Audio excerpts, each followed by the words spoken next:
आवाज नीचे।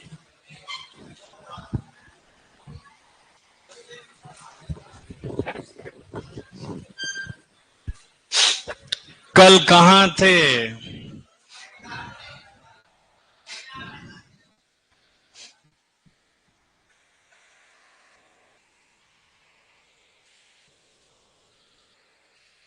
शॉर्ट क्या बनाया?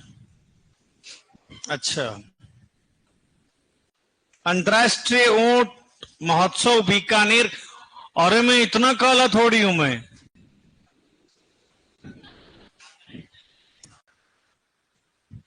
आज तो मैं दिख ही नहीं रहा हूं भाई।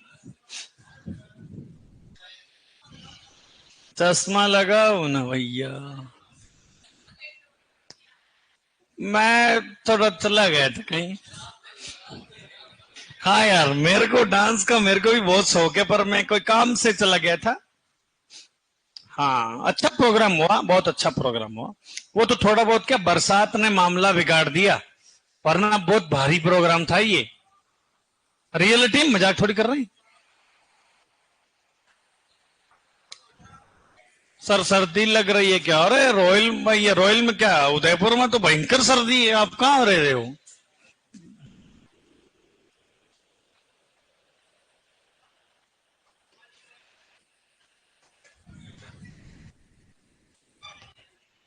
चलो पॉइंट लिखते जाओ, आप तो चुपचाप चिड़ी को बाप।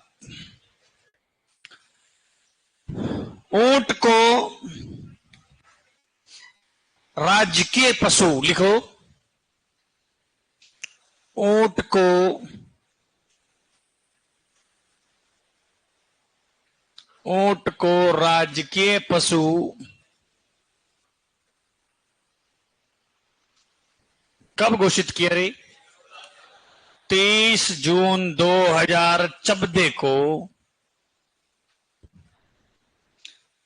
ऊंट को राजकीय पशु व रेगिस्तान का जहाज व रेगिस्तान का जहाज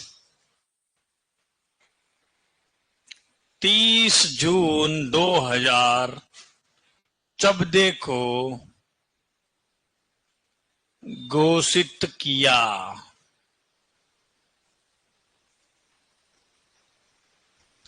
हाँ सर, आज तो मोदी जी लग रहे हो आप।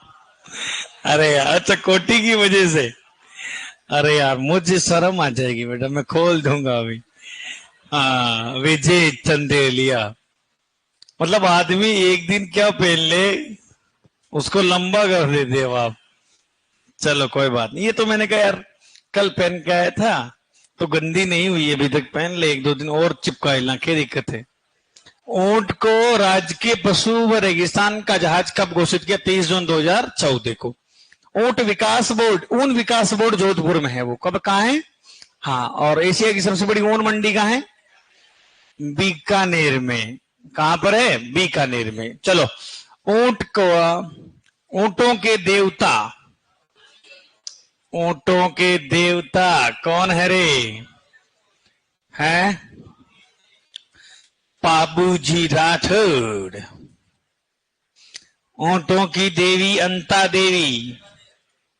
ऊंट पालक जाति, ऊंट पालक जाति राइकाया रेवारी, राइकाया रेवारी। ऊंटों का श्रृंगार, ऊंटों का श्रृंगार गोर बंद नखराड़ो। ठीक है। उस्ता कला, कौन सी कला? उस्ता कला या ओष्ट्र कला का संबंध किससे है? ऊंट से। किससे है? हाँ, ऊंट की खाल पर, ऊंट की खाल पर की जाने वाली, की जाने वाली कलाकारी, मीनाकारी।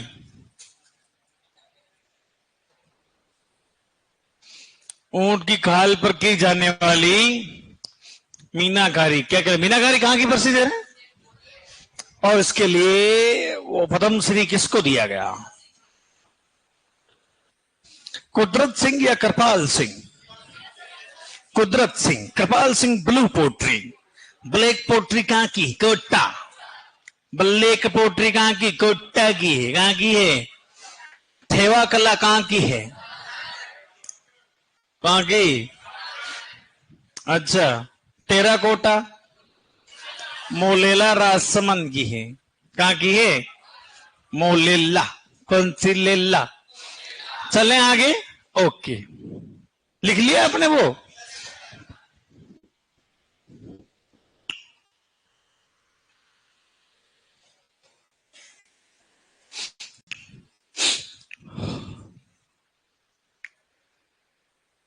कोप्तागिरी।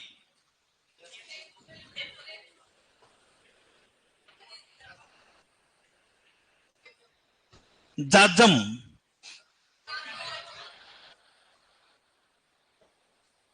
आजम। चित्तौड़।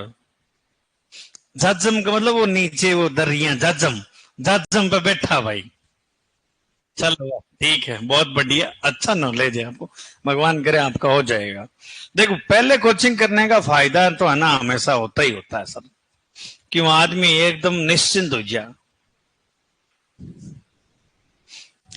चलो, प्रजनन के काम आने वाले भैया वो क्या कहेंगे? सुनो, लिखो। एक ऊंट को प्रतिदिन एक ऊंट को प्रतिदिन 18 से 36 लीटर पानी की क्या होती है रे? 18 से 36 लीटर पानी की क्या होती है? आवश्यकता होती है। 18 से 36 लीटर पानी की आवश्यकता होती है। एक ऊंट एक बार में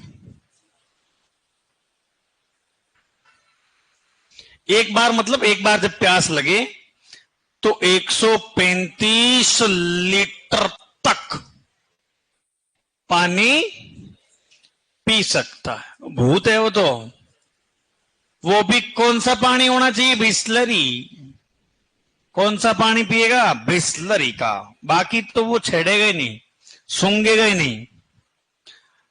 सर ऊंटों की देवी बोलना कौन थी? अंता देवी। मैं लिखाऊंगा नहीं, है ना। अंता देवी, वो तो एज ए जीके का क्वेश्चन है। ऊंटों की देवी कौन है? अंता देवी। अंता देवी, है ना। अंता देवी। चलो, एक ऊंट, चलो 135 लीटर तक, और एक इधर 18 से 36 लीटर तक आवश्यकता होती है। एक ऊंट को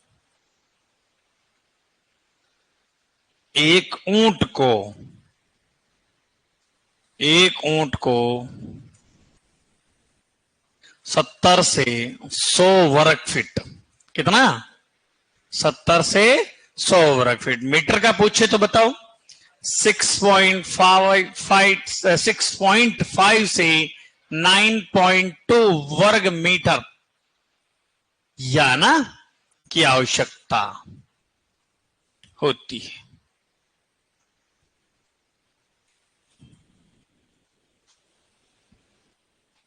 चलो,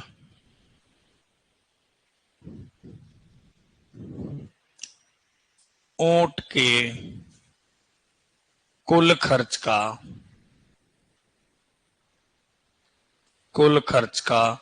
60 से 70% खर्च किस पर होता है?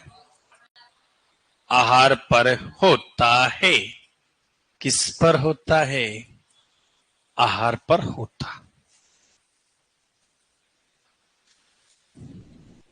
चलो,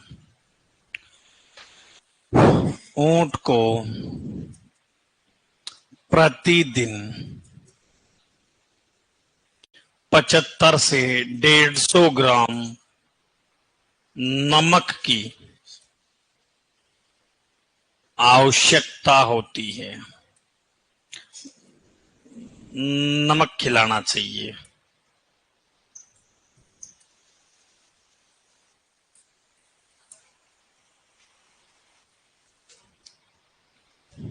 खिलाना चाहिए।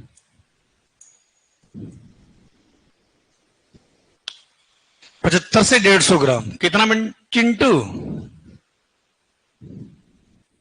कितना रे? 75 से 150 ग्राम, ठीक है। और भाई वो तो काम, अच्छा काम होगा।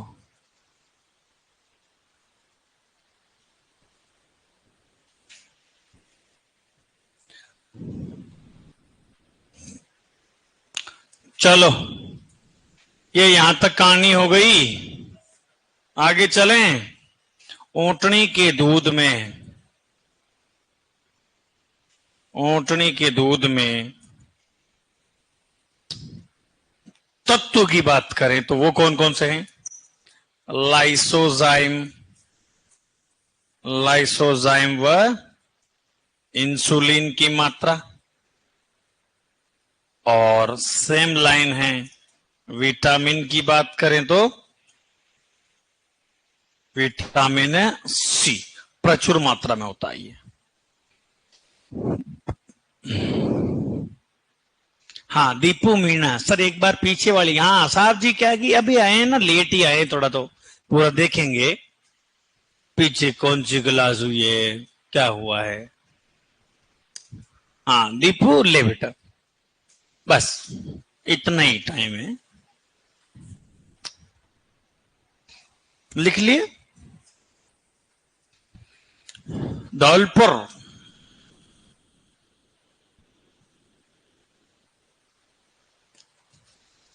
नेक्स्ट स्लाइड पे चलें क्या? ओके, वाह ठीक है, 2 मिनट में ही बैठू हट।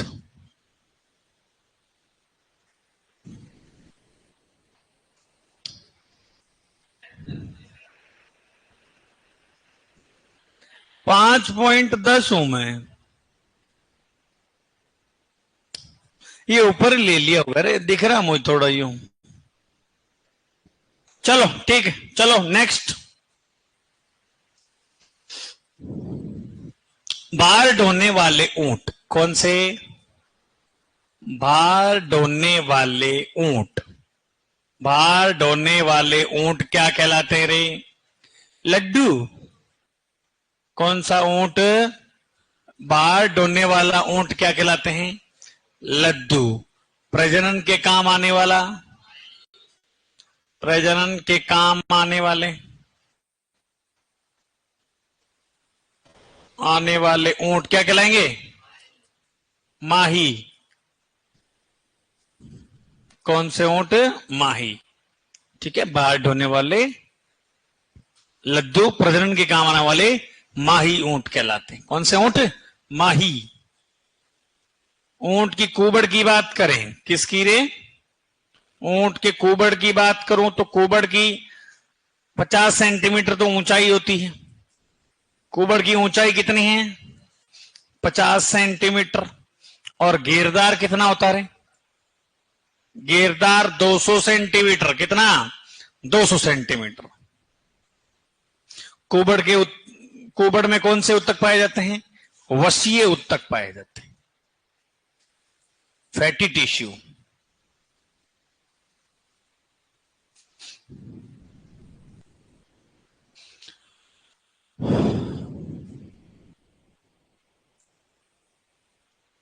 फैटी टिश्यू होते हैं, ठीक है।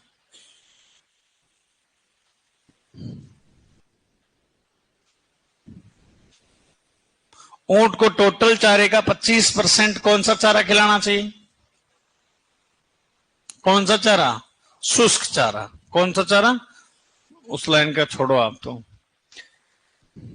और लिख लीजिएगा। नर ऊंट में, नर ऊंट में शुक्र जनन, कौन सा जनन? शुक्र जनन केवल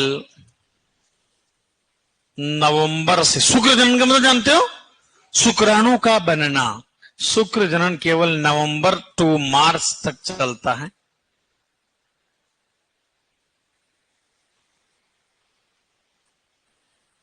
जिसे रटिंग पीरियड कहते हैं। क्या बोलते हैं? रटिंग पीरियड कहते हैं। तथा इस अवस्था को क्या कहते हैं? तथा इस अवस्था को अपन क्या कहेंगे? रट या मस्त या थूट कहते हैं। अब ये बहुत है, रट या मस्त कहते हैं, है ना? तो समझ में आ गया ना वो रट या मस्त है क्या चीज, है ना? ये चीज है ओरिजिनलिटी में, पर उसमें शुक्र जनन केवल। और आपको पता होगा, याद करो, अपने दिमाग की बुद्धि को चेक करो, ऊंटनी के अंदर वो मध चक्र के आधार पर कौन सी श्रेणी में थी? ऊंटनी शॉर्ट डे ब्रीडर, क्योंकि केवल सर्दियों में वो हीट में आएगी सर, 2 या 2 से ज्यादा भी आ जाओ कोई दिक्कत नहीं, पर केवल सर्दियों में आती। नवंबर से मार्च में तो होती है, लगभग नवंबर से ही स्टार्ट हो जाती है, फरवरी तक होती है सर्दी सर। क्यों? क्योंकि और समय में हीट में क्या ही करेगी वो, क्योंकि यहां पर सीमन बन रहा है नवंबर से मार्च तक ही तो बन रहा है सर, बाकी वो हीट में भी आ जाए तो क्या उखाड़ लेगी सर। सही बात है कि नहीं? तो ये वाला सीन जो है रटिंग पीरियड कहलाता है। और एक ओरिजिनल बात मैंने और लिखाई थी, वह लिखाई कि नहीं लिखाई आपको? मादा में डिंब का स्खलन, भाई साहब एक नंबर माल है वो। लाइन क्या है वो? जो 12th की बुक में भी लाइन है वो। अंडोत्सर्ग जानते हो आप? ओवुलेशन जानते हो क्या? यानी फ्लशिंग किस लिए देते हैं अपन? भेड़ में इसलिए देते हैं भाई अंडे ज्यादा बढ़े। क्या ज्यादा बढ़े? परंतु ऊंटनी में अंडे कब बनेंगे पता है? जब उसको नर से मिलाएंगे सर। ये लाइन नहीं लिखाई थी ना? लिखो, 4 स्टार, वेरी इंपॉर्टेंट, लिख के लिखो आप, लिखो। अरे मजाक नहीं कर रहा हूं, दुनिया को पता ही नहीं है, आप यूट्यूब पे चेक कर लेना, मजाक नहीं कर रहा हूं। एग्रीकल्चर स्ट्रीम कोचिंग वालों को तो हवा ही नहीं लगेगी इस लाइन के बारे में।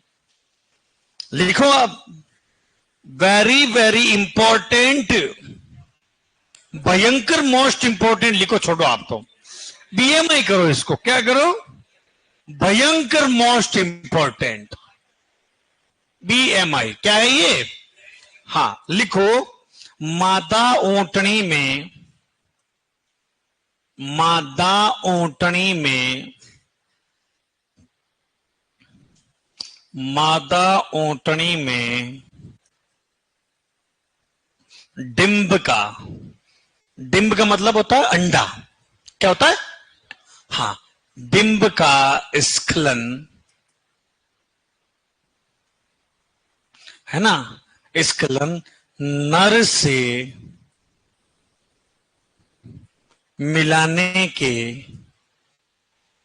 नर से मिलाने के 36 घंटे बाद होता है।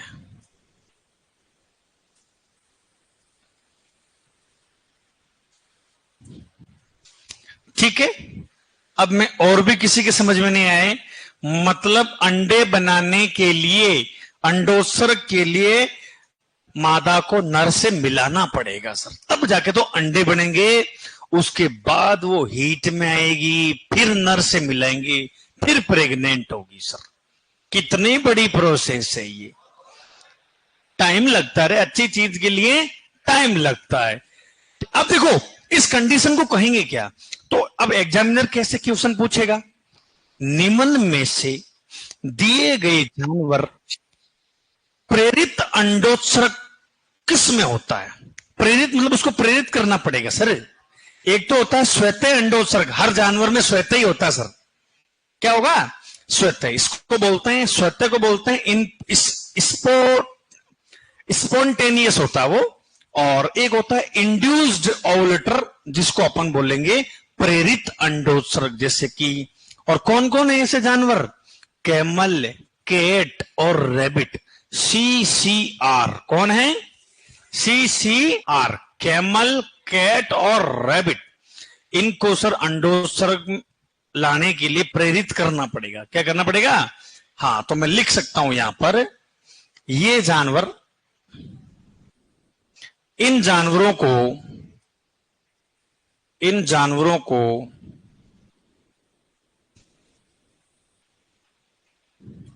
प्रेरित, क्या, प्रेरित अंडोत्सर्ग,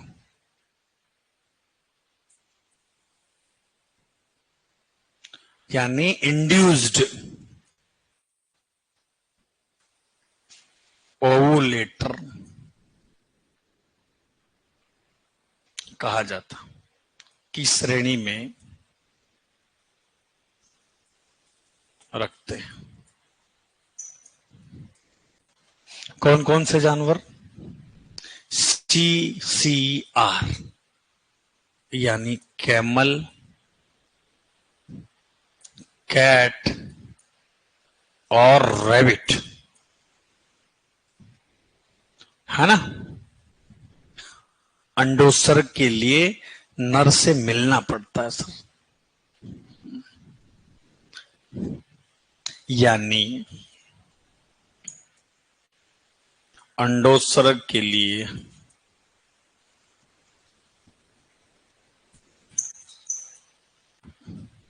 अंडोत्सर्ग नर से मिलाने के बाद होता है।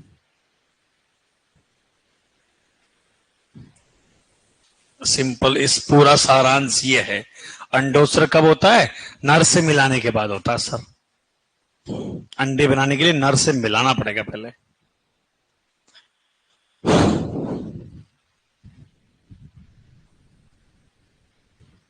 स्पॉन्टेनियस, स्वतः अंडोत्सर्ग, वो सारे जानवर क्या है, स्वतः ही अंडोत्सर्ग होता है सर, स्पॉन्टेनियस है वो। और ये क्या है, ऊंटनी भी है, इंड्यूस्ड ओवुलेटर।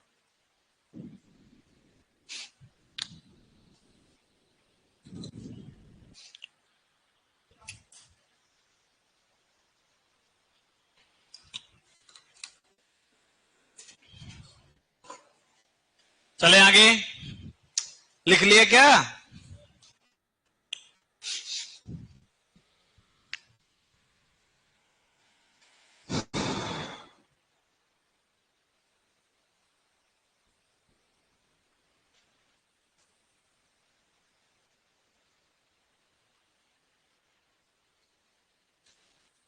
नेक्स्ट लिखो।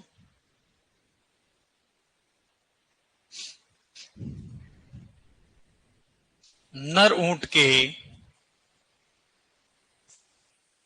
नर ऊंट के प्रजनन के लक्षण क्या होगा? लक्षण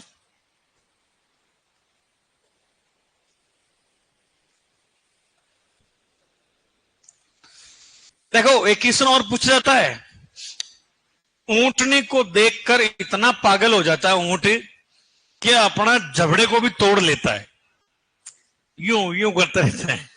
तो मैंडिबल फ्रैक्चर जो होता है किस पशु में होता है? ऊंट में होता है। किस में होता है? हाँ, जबड़े का फ्रैक्चर किस में होता है? ऊंट में होता है। तो सर, ऊंटनी को प्रेरित करने के लिए लिखो आप, ऊंटनी को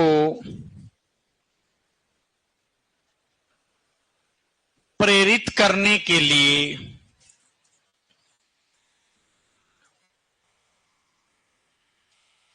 ऊंट अपने ताल्लू को, किसको? ताल्लू को फुलाकर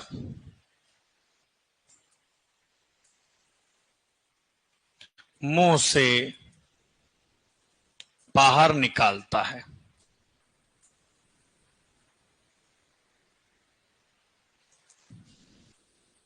जिससे डुल्ला या डुल्ला, डुल्ला या डुल्ला बाहर आना कहते हैं। दिखाऊं फोटो डुल्ला? कल दिखा दिया? वाह, ठीक। ऑनलाइन वाले भैया आपने भी देख लिया डुल्ला?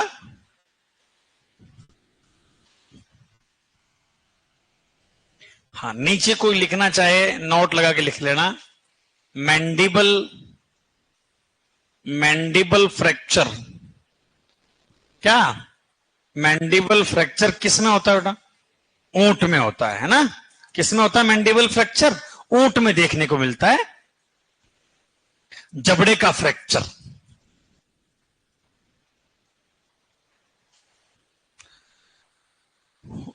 अंजलि साहू सर पिक्चर दिखाओ। कल दिखाया था बेटा, आप एब्सेंट रहते हो। एक एक क्लास महंगी है, एक एक क्लास एक एक करोड़ की क्लास है यार।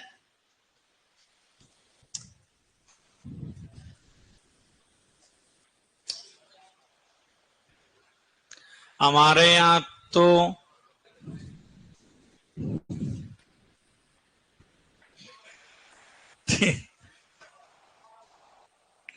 चले आगे, चलो चलो लिखो संतुलित आहार। कौन सा आहार? संतुलित आहार। ऊंट का संतुलित आहार की बात हो रही है। देखो संतुलित आहार की एक तो भूसा, भूसा, और एक होता है आपके भूसा और फलीदार चारा। तो ये है 1:1।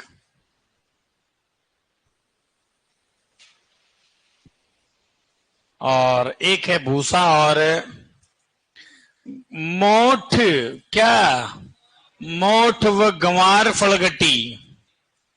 गंवार की फलगट्टी जानो के रे? हाँ, 65:35। यह है ऊंट का संतुलित आहार। ऊंट को नमक कितना खिलाना चाहिए रे? 75 से 150, और जानवरों को 30 ग्राम। कितना ग्राम? 30 ग्राम। वजन की बात कर लेते हैं। वजन भाई साहब का वजन कितना होता है? नर का कितना होता है? हैं? नर का कितना होता है? नर का 500 से 700, 750 किलोग्राम। और मादा जी का 400 से 600। और भाई साहब का नवजात का 35 से 40 किलोग्राम वजन पर बॉडी वेट होता है।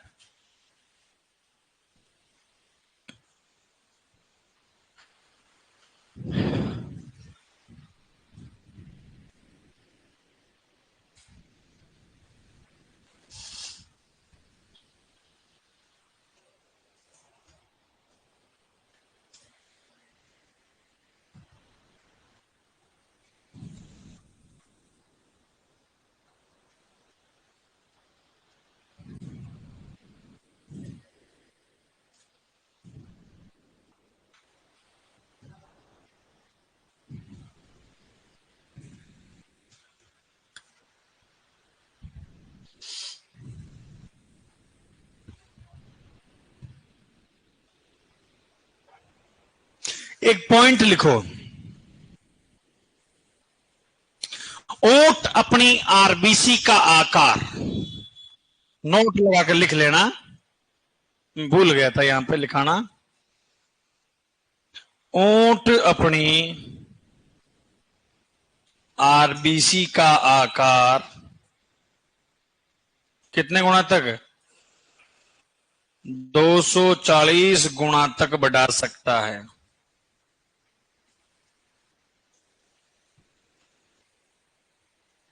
बढ़ा सकता है क्योंकि बाकी जानवरों में, क्यों है इंटरेस्टिंग? बाकी जानवरों में 140 गुना थे, 240 गुना, 240 है ना? बाकी जानवरों में 30 गुना बढ़ाने पर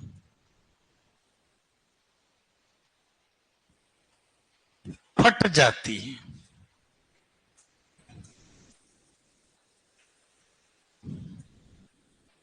वह जानवर की मृत्यु हो जाती। मृत्यु। हंसी किस बात की आ रही?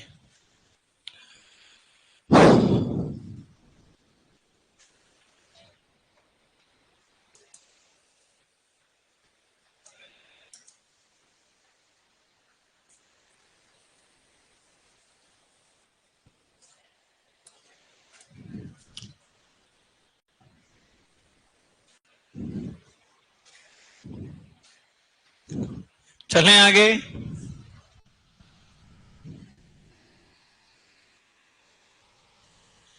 चलें। ऊंट की तैरने वाली नस्ल लिख ली क्या आपने? कौन सी?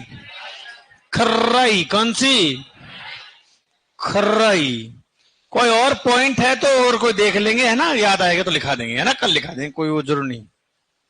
चलो अपन नस्ल की बात करते हैं। किसकी बात करें? नस्ल की बात कर लेते हैं। और कोई पॉइंट ऐसा याद आएगा ना तो अपन लिख लेंगे उसको। मस्त रहिएगा, बिंदास रहिएगा। क्या बात है इसके बिंदास? हम्म।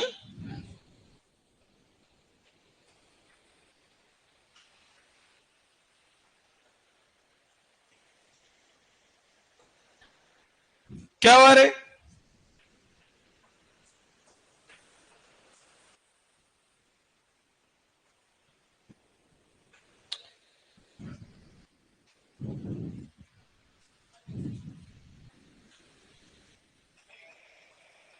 हैं?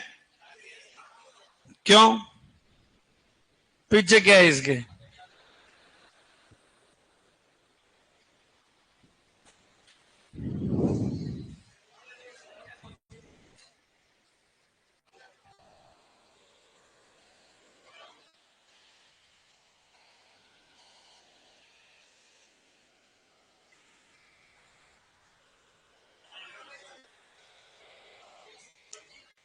छोड़ो, अपन यही देख लेंगे ना।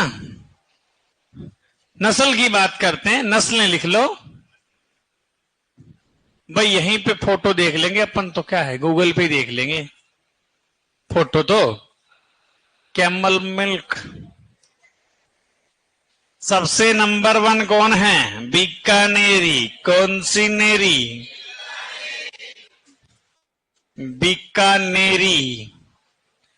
हाँ, बीकानेरी की बात कर रहा हूं सर। फोटो तो दिख रहा है ना, नाम लिखा हुआ बीकानेरी नस्ल। इसका उत्पत्ति कब कहां है रे? उत्पत्ति बीकानेर है सर। कहां से है? हाँ, बीकानेर। चलो, ये जो है सर सिंधी और बलूची के संकरण से प्राप्त नस्ल है। किसके? सिंधी व बलूची के संकरण से। 2-5 लाइनें छोड़ देना ना, फिर नस्ल लिखना। कोई और लिखाऊंगा पॉइंट तो, है ना, कल जिससे गोमट फड़ोदी वगैरह लिखाना ही है, वो लिखा दूंगा। सिंधी बलूची के संकरण से प्राप्त नस्ल कौन सी है? वो है सर बीकानेरी, है ना। और क्या है? रंग कैसा है इसका? रंग गहरा भूरा। कैसा है? विश्व की विश्व की सबसे ऊंची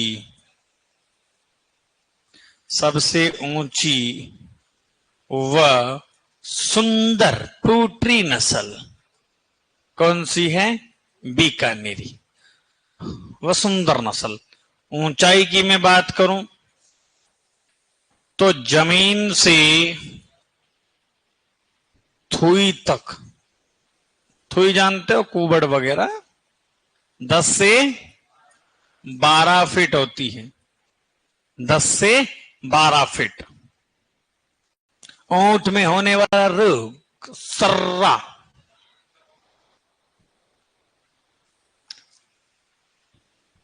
संदीप मीणा। नो। नो क्या बेटा? अच्छा, समझ में नहीं आ रही? बिल्कुल, तुम्हारी बात को आगे भेजेंगे। ऊंचाई जमीन से सुई तक 10 से 12 फीट। और क्या खास बात है इसके अंदर सर, बीकानेरी के अंदर है? लिखो, इसका खोपड़ी, खोपड़ी कैसी होती है? गोलाकार। खोपड़ी गोलाकार व उठी हुई होती है। गोलाकार व, खोपड़ी गोलाकार व उठी हुई होती है। वह जहां खोपड़ी खत्म होती है, वह जहां खोपड़ी खत्म होती है, वहां एक गड्ढा होता है। वहां एक क्या होता है? गड्ढा होता है। धसाव टाइप में होता है। गड्ढा तो क्या कोई वो तो है नहीं, जिसे क्या कहते हैं? स्टोप कहते हैं। तो आपको क्वेश्चन क्या पूछेगा? स्टोप किस में पाया जाता है? बीकानेरी में। ऐसे क्वेश्चन पूछेगा ना। चलो, आंखों व कानों पर, आंखों व, बरसात हो रही मुझे लग रहा है बाहर, है ना? तुम्हें कैसे पता रहे? अच्छा, यहां से मुझे ठंड से पता चला। आंखों व कानों से, आंखों व कानों पर घने बाल पाए जाते हैं। कैसे बाल? घने बाल पाए जाते हैं। इसलिए इसे क्या कहते हैं? अपने को गांव में अपनी दादी और मम्मी रियो कहते ना, ओ जीपरा स्नान कर ले, 5 दिन होगा तन्ने स्नान क्रिया ने, ऐसे बोलते ना। कौन कौन सच में बताना 5-5 दिन से स्नान नहीं की? लड़कों की बात कर रहा हूं जो सर्दियों में। हाँ, इसमें शर्म की क्या बात है? कोई जिसको पानी पसंद ही नहीं वो शरीर पे क्यों लगाएगा? इसलिए इसे जीपराज कहते हैं। क्या कहते हैं? अरे भाई 1-2 दिन तो कोई बात नहीं भाई, भाई कोचिंग लेट वेट हो रहे हैं, वो तो एक अलग बात है। पानी तो बेटा शरीर को खराब करना है, पानी तो लगाओ मत शरीर पे।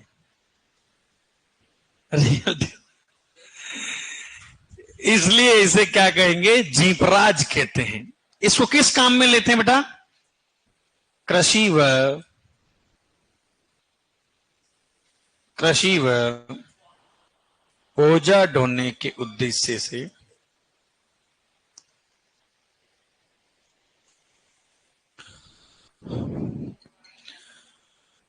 कृषि व बोझा ढोने के उद्देश्य से काम लेते के लिए, उद्देश्य के लिए पाले जाते हैं।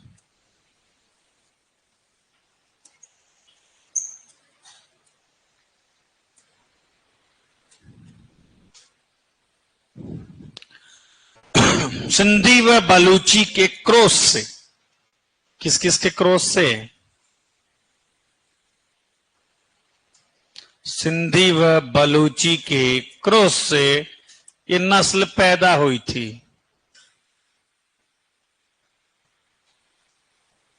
सिंधी बलूची तो 3 की उसने ध्यान रखना आप, ठीक है?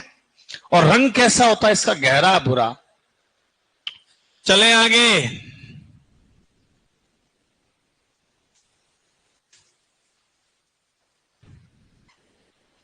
संदीप मीणा, नरेंद्र जाट, नहीं आ रही सर जी बारिश। संदीप मीणा 1 मंथ का टारगेट, काय का टारगेट तेरा?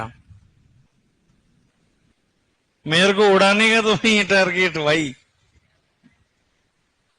चलें आगे।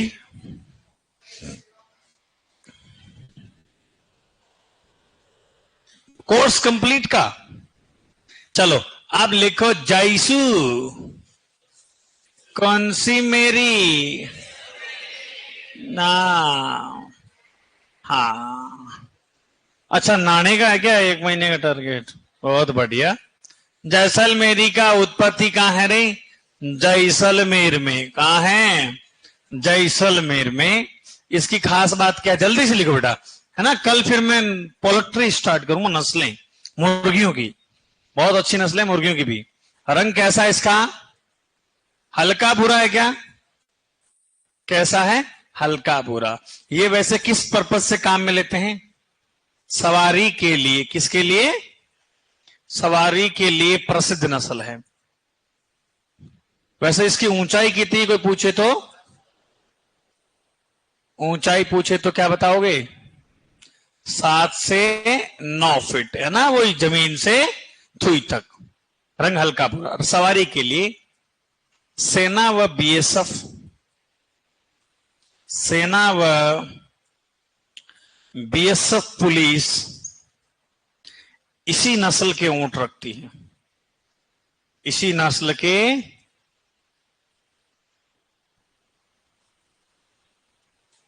ऊंट रखती है। इसका कारण है रखने का, क्योंकि फुर्तीली व,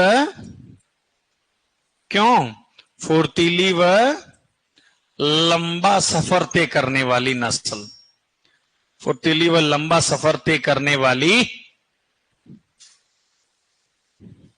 नस्ल है।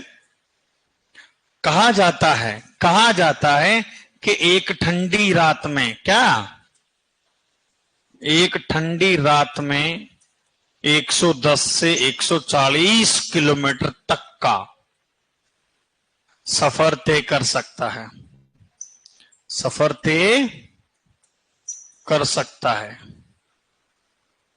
चलो,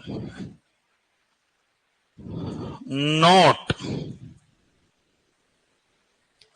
नाचना। ये जैसलमेरी जो ऊंट है ना, नाचना गांव पड़ता है, कहां पड़ता है, जैसलमेर में। नाचना जैसलमेर के प्रसिद्ध, नाचना जैसलमेर, नाचना गांव पड़ता है जैसलमेर। ये नहीं कि सर नाचने के लिए प्रसिद्ध है, नाचना गांव है सर जैसलमेर में, वहां के प्रसिद्ध है इस नस्ल के ऊंट। कोई ये नहीं समझे कि नहीं नाचने के लिए प्रसिद्ध है।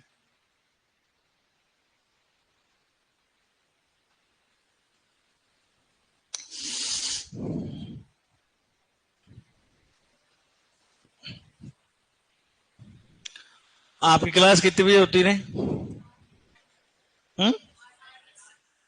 हाँ, आज यूट्यूब पर क्लास है 7 से 8।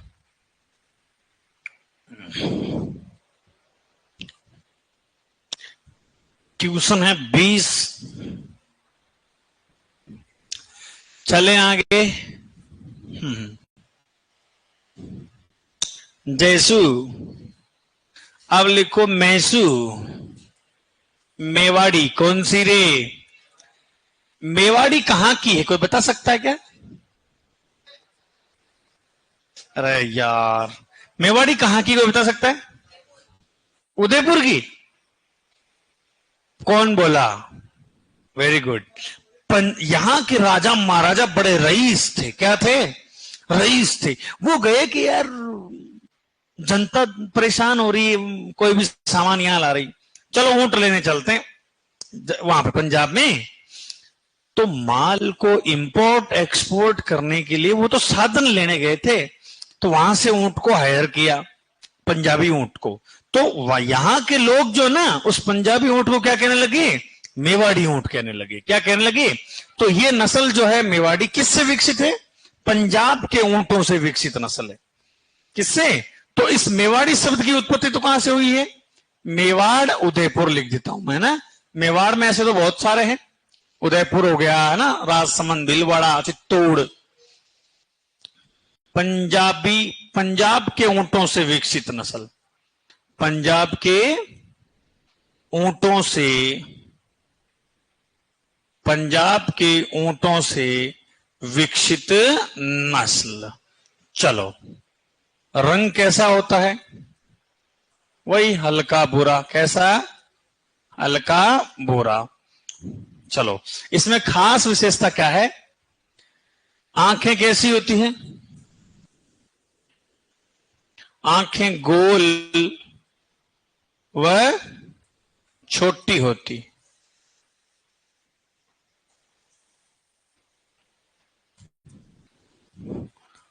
और क्या है, इसके मुंह के, वेरी इंपॉर्टेंट, इसके मुंह के नीचे का होठ, मुंह के नीचे का होठ कैसा हुआ होता है? लटका हुआ होता है। कैसा होता है? हाँ, लोअर लिप्स हैंगिंग, नीचे का होठ हाँ लटका हुआ, इसके मुंह के नीचे का होठ लटका हुआ होता है। चलो, औसत गति कितनी है इसकी? औसत गति 12th की बुक में लिखा हुआ है 3 से 5 मील प्रति घंटा।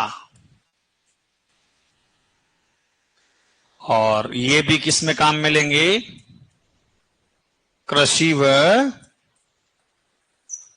बोझा ढोने के, कृषि व बोझा ढोने के उद्देश्य से काम लेते।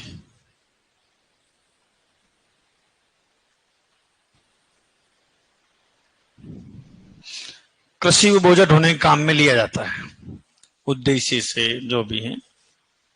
चलो, तो ये थी आपके 3 नस्लें ऊंटनी की। ऊंट की, ऊंटने की क्या, तो आपके अब तक क्या क्या कंप्लीट हो गया? गाय, भैंस, भेड़, बकरी और ऊंट, ये 5 नस्लें खत्म हो गई है। अब एक बचा आपके मुर्गा, मुर्गियां। क्या बचा है? मुर्गियां बचा है। फिर उसके बाद में पढ़ेंगे अपने एनिमल डिजीज और औषधियां हैं, ऑन एनिमल डिजीज और मेडिसिन। और सुपरवाइजर में जो मेडिसिन का रोल है औषधियों का, खतरनाक है सब। बारीक से बारीक चीज, बारीक से बारीक, जैसे देखो औषधियों का वाक्य में जो लेवल है वो सुपरवाइजर में ही है, बाकी ना जेट में जिक्र होता, ना सीयूटी में, ना एओडब्ल्यू, कहीं नहीं जिक्र होता, सिर्फ सुपरवाइजर में। कैसे क्वेश्चन? अरंडी का तेल कितना दोगे? छोटे पशु को कितना एमएल दोगे? ऐसे क्वेश्चन, जोधपुर यूनिवर्सिटी का क्वेश्चन नहीं है। कैस्टर ऑयल, अरंडी का तेल छोटे पशु को कितना दोगे सर? दस्तावर के लिए कितना? 10 ml? अबे 10 ml तो वो खीस के लिए स्थान पर था मूर्खों। 50 से 125 ml। कितना? 50 से 125 ml। ये जोधपुर यूनिवर्सिटी के एग्जाम में पूछा गया था, कृषि पर्यवेक्षक में। वहां पर इतना बारीक बारीक पूछता है। बताओ सेडेटिव कौन सी है, एंटी एक्सपेक्टोरेंट मेडिसिन कौन सी है, समझ गए? कार्मिनेटिव्स वाली कौन सी है, लग्जेटिव मेडिसिन कौन सी है। तो इतना यूं कंफ्यूज कर करके क्वेश्चन पूछता है। तो भले ही टाइम लगो, भले 10 दिन लगो और चाहे 12 दिन लगो सर, है ना, क्वेश्चन बनाने वाला यहीं से खोदेगा बढ़िया क्वेश्चन। तो बाकी देखो ये ब्रीड्स तो है ना, हर आम आदमी जो है इसको पढ़ता है। जैसे तुम आर्ट एंड कल्चर पढ़ते हो, वैसे लोग नहीं पढ़ेंगे इसको, ब्रीड्स को। हाँ ठीक है। जोश, हाउ द जोश। चलो हाँ, ठीक। इसके बाद किसकी कलान से? हिस्ट्री। लसाड़िया का पठार पढ़ोगे क्या, या खेराड़ प्रदेश?